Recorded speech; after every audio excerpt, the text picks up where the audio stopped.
Welcome to my channel. Isinalaysay ni Pablo kung paano siya sumampalataya.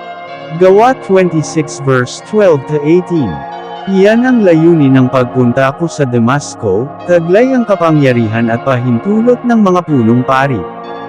Nang katanghaliang tapat, habang kami naglalakbay, nakita ko, Haring Agrippa, ang isang nakakasilaw na liwanag mula sa langit, ito'y maliwanag pa kaysa sa araw.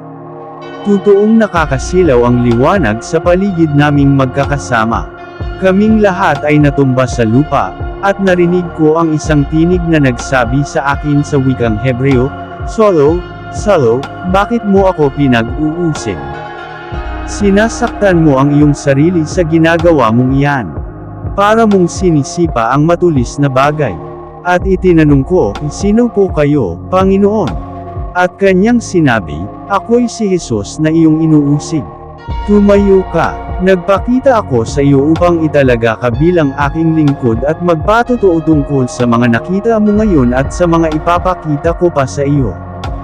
Ililigtas kita mula sa mga kababayan mong Hudyo at gayon din sa mga hentil kung saan kita isusugo. Imumulat mo ang kanilang mga mata, ibabalik sila sa kaliwanagan mula sa kadiliman, ililigtas sila sa kapangyarihan ni Satanas at ibabalik sa Diyos.